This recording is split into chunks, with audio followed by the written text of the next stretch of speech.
Ça fait maintenant plus de 8 mois que j'ai quitté Paris, une ville dans laquelle je suis resté plus de 10 ans, et que je voyage à travers le monde en essayant de monter un nouveau business en parallèle.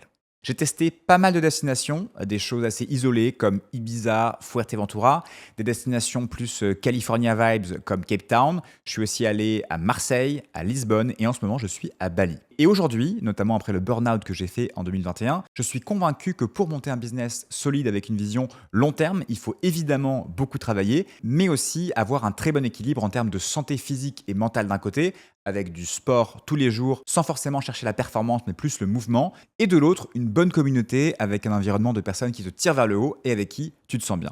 Et je dirais que dans l'ordre, en termes de priorité, pour moi, ça donne un santé physique et mentale, non négociable depuis mon burn-out.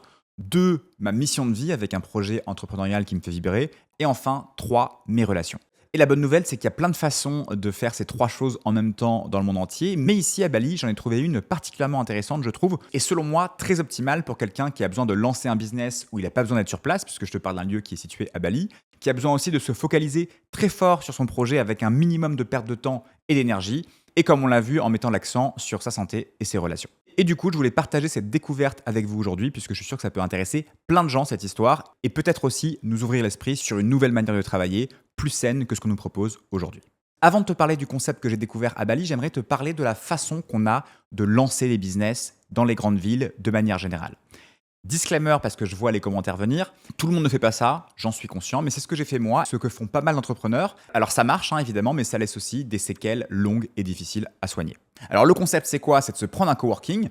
Pour moi c'était WeWork, pour d'autres ça va être Station F ou que sais-je, et y aller tous les jours, même le week-end, pour y travailler 10 à 12 heures par jour, voire plus. Ça fonctionne dans un premier temps, le business avance, mais ce qu'on dit moins, c'est que quand on travaille à outrance, le corps a besoin de compenser avec des excès. Ça peut être du sport, des soirées, de l'alcool ou d'autres addictions comme de la drogue, du sexe ou de la malbouffe. Et ce mode de fonctionnement, je te le garantis, il n'est pas sain pour toi, ton futur et ton entourage. Encore une fois, je ne veux pas en faire une vérité générale, il y a des exceptions évidemment, mais c'est ce qui se passe pour beaucoup d'entrepreneurs dans les grandes villes. C'est ce qui m'est arrivé en 2021, ce concept de work hard, play hard qui va entraîner des cercles vicieux de destruction et des burn-out. Alors bien sûr, c'est possible d'avoir un équilibre dans ce genre d'environnement, mais je trouve que c'est quand même assez compliqué puisque la société a beaucoup été construite autour du travail et pas assez autour de la santé physique et mentale à mon goût. Donc avoir un équilibre dans une grande ville, en schématisant, ça donne quoi? Se lever tôt, aller travailler dans un coworking, au bureau ou chez soi, peut-être le midi déjeuner avec un collègue ou un ami, rebosser l'après-midi, aller au sport le soir et enfin rentrer chez soi ou aller sociabiliser dans un bar, un restaurant ou une soirée.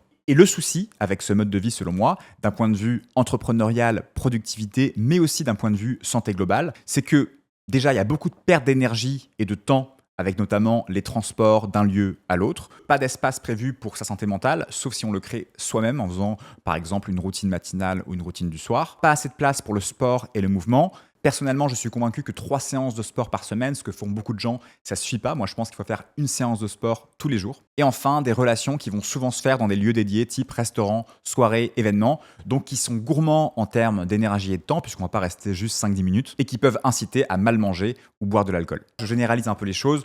Je sais qu'il y a des gens qui ont des modes de vie très sains dans les grandes villes.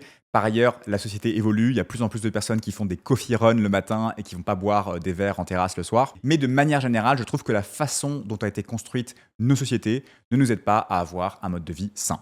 Eh bien, figurez-vous que j'ai trouvé un concept à Bali que je trouve exceptionnel et qui résout pas mal de ces problèmes. D'ailleurs, je ne sais pas pourquoi ça n'existe pas en Europe, sûrement que c'est pas rentable, mais en tout cas, je pense sérieusement qu'il faudrait le créer. Imagine un seul endroit où tu peux travailler, depuis un coworking, depuis un café ou même depuis des canapés pour varier un peu les ambiances de travail. Manger sain avec une carte de restaurant qui affiche les calories, où tu peux même construire ton plat en fonction de tes objectifs nutritionnels. Faire du sport avec une salle de musculation classique, des cours, mais aussi un endroit pour faire des étirements. Récupérer avec des saunas, des bains froids à différentes températures, une salle de sieste, une salle de méditation. Et enfin, créer des relations. En l'occurrence, à Bali, ça se fait autour de la piscine, autour du café ou dans le sauna. Et bien, la bonne nouvelle, c'est que ça existe, ça a un nom, ça s'appelle un Social Wellness Club. Et il y en a 2 à Bali, plus particulièrement à Canggu, là où je suis. Il y en a un qui s'appelle Nirvana, celui que j'ai choisi, et un deuxième qui s'appelle Omni. Je te mets les liens en description au cas où ça t'intéresse. Et je sais qu'il y en a d'autres qui sont en train d'ouvrir dans d'autres pays. Et figure-toi que je suis devenu complètement fan de ce concept. C'est un peu mon nouveau WeWork du moment, en beaucoup plus sain. Tu sais, quand j'ai lancé mon premier business en 2017 jusqu'en 2023, je passais mes journées à WeWork, comme j'ai dit avant. Alors certes, j'avançais bien dans mon business, mais beaucoup moins dans ma santé et mes relations. Et je suis convaincu que si ce type d'endroit existait dans plus de destinations dans le monde, les entrepreneurs seraient beaucoup plus épanouis et il y aurait beaucoup moins de burn-out. Alors pourquoi ça me plaît ce concept? Déjà, il n'y a pas de friction.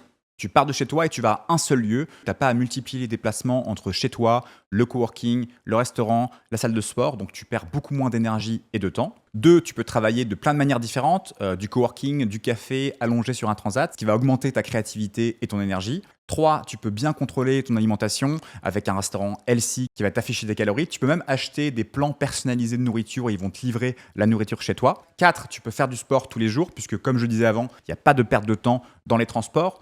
Pour donner un exemple, moi dans une semaine, je fais 5 séances de sport, pas forcément intenses, mais j'en fais 5. Je fais 4 séances d'étirement et 3 séances de sauna et bain froid, ce que je pourrais absolument pas faire sans sacrifier mon travail, sans un tel lieu. 5, il y a des espaces pensés pour la santé mentale avec le bain froid, la salle de méditation et de lecture, ce qui va t'inciter beaucoup plus à en prendre soin que s'il n'y en avait pas. Et enfin, 6, tu peux avoir des shots de relations courtes et énergisantes sans prendre trop de temps à faire des déjeuners, des events, juste un petit ice latte au bord de la piscine ou encore mieux une session sauna et ice bath qui va mêler récupération et relations. Pour finir cette vidéo, j'aimerais te parler de ma conception du lock-in. Dans le titre, je ne sais pas si tu as vu, mais j'ai écrit le meilleur endroit pour lock-in et lancer son business. Je ne sais pas si tu connais ce concept du lock-in, c'est un terme qui est un peu à la mode dans l'entrepreneuriat, qui veut dire se focaliser sur un seul objectif sans aucune distraction. Mais moi, attention, j'ai ma conception bien particulière du lock-in. Je suis absolument contre tous les gourous qui vont te dire de bosser 4, 6, 8 heures d'affilée, voire plus, pas voir tes amis, sacrifier beaucoup de choses, dédicace au passage à Anthony Bourbon ou Alex Hormozy, car j'en ai parlé un petit peu tout à l'heure, si tu fais ça, à un moment ou un autre, selon moi, tu vas compenser en cherchant à fuir cet excès de travail et souvent malheureusement via de la gratification instantanée, ça peut être de la malbouffe, de l'alcool, du sexe, de la drogue ou parfois des excès de choses qui peuvent paraître très saines de prime abord comme le sport par exemple, mais qui ne le sont pas pratiquées de façon extrême. Et à nouveau, je te le dis parce que j'ai vécu cette vie, ça m'a mené au burn-out en 2021 et j'ai mis 3-4 ans à m'en remettre. Donc pour moi, ma conception du lock-in, c'est quoi? C'est tous les jours des plages de travail ultra focus de 1h30 maximum. Pour moi, c'est 4 plages maximum par jour, voire souvent 3. Une session de sport ou de mouvement par jour, ça peut être de la musculation, des étirements, des sports plus ludiques comme du paddle, du surf ou encore de la marche rapide ou du running. De la relaxation avec des choses comme de la respiration, du journaling, de la lecture de fiction ou du divertissement. Et enfin, des moments sociaux courts au quotidien et un peu plus longs, 1 à 2 fois par semaine. C'est la nouvelle manière que j'ai adoptée pour lancer mon nouveau business sans me brûler et jouer à un jeu long terme. Si tu es convaincu par cette approche et mon discours, n'hésite pas à t'abonner puisque les vidéos qui vont suivre devraient te plaire. Voilà pour aujourd'hui, je voulais absolument partager avec toi ce concept de Social Wellness Club que je trouve exceptionnel et qui peut, je pense, propulser beaucoup d'entrepreneurs dans la bonne direction, celle de l'équilibre entre le business, la santé et les relations. J'espère que cette vidéo t'a plu, sur ce je te dis à très vite et surtout prends soin de toi.